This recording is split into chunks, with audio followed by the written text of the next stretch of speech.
Furaha kubwa kwenye ufugaji ni pale unapoingia bandani asubuhi na kukuta viota vimejaa mayai.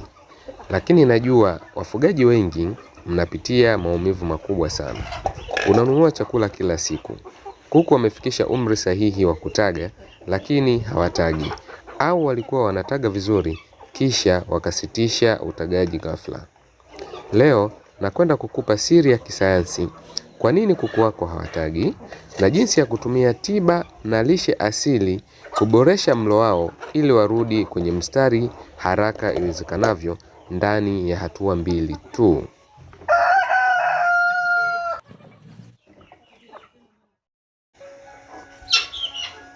Kama ni mara yako ya kwanza kutazama video hizi za Rashi Poultry Farm, ni kusihi hapa tunatoa update mbalimbali kuhusiana na ufugaji wa kuku wa kienyeji.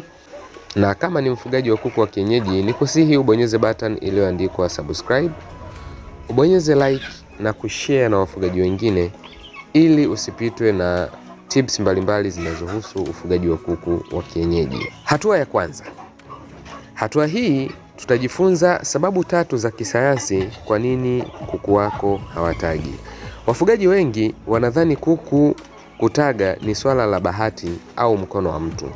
Lakini ukweli ni kwamba kuku ni kama kiwanda ambacho mifumo ya kujiendesha inapaswa kuimarishwa. Sababu ya kwanza ni ukosefu wa mwanga. Kisayansi, kuku anahitaji masaa 14 hadi 16 ya mwanga kwa siku ili ubongo wake uamshwe kutoa homoni za uzazi. Na kwa kuwa jua letu la kawaida linaishia masaa 12 tu, kuku akikosa mwanga wa kutosha, kiwanda kinafungwa. Nini cha kufanya sasa? Ongeza masaa 2 ya mwanga wa taa ya njano bandani jioni au alfajiri kabla hakujakucha. Sababu ya pili ni upungufu wa protini. Protini ndio msingi unaotengeneza kiini cha njano na ute wa yai. Kuku wako akikosa protini kutoka kwenye vyakula kama mashudu ya alizeti, soya au dagaa, hawezi kutengeneza yai hata kama ana afya njema. Na sababu ya 3 na kubwa zaidi ni upungufu wa calcium. Zaidi ya 90% ya ganda la yai ni calcium. Kuku anapotaga, kama chakula chake hakina calcium, mwili wake unalazimika kukopa calcium kutoka kwenye mifupa ya miguu. Kuku akikopa sana bila kurudishiwa, anaanza kupooza miguu au anagoma kutaga kabisa ili kulinda afya yake. Hatua ya pili. Katika hatua hii tutajifunza suluhisho la mlo na utengenezaji wa booster ya asili. Sasa twende kwenye suluhisho la haraka. Kwanza, ongeza calcium ya asili kwa kukusanya maganda ya mayai, yasafishe kwa maji ya moto, yakaushe na uyatwange yafanane na unga. Changanya unga huu kwenye chakula chao ili kuwapa malighafi ya kuunda maganda magumu ya yai.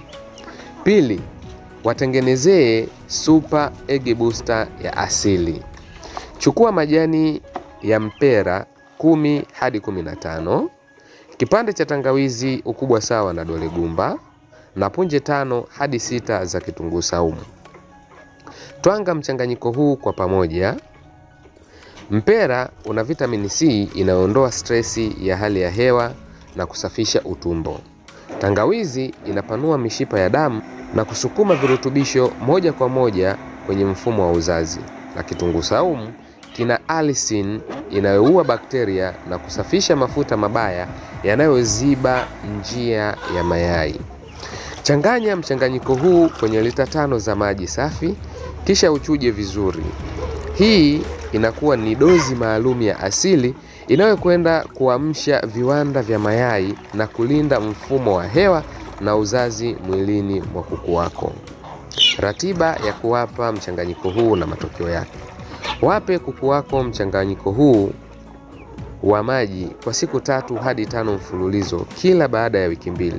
Mchanganyiko huu unafanya kazi haraka kwa sababu maji hufyonzwa kwenye damu ndani ya masaa machache ukilinganisha na chakula kikavu. Mwisho lakini sio kwa umuhimu, ufugaji wa kuku wa kienyeji wenye faida unahitaji kuelewa mahitaji ya kuku wako na kutumia mazingira yanayokuzunguka. Je, kuku wako wana umri gani na wamegoma kutaga kwa muda gani? Niandikie kwenye comment hapo chini. Lakini kama video hii itakusanua, bonyeza button iliyoandikwa subscribe, gonga like na ushare kwa wafugaji wengine. Rush Poultry Farm, tunafuga kwa maarifa, tunazalisha kwa faida. Tukutane kwenye video ijayo.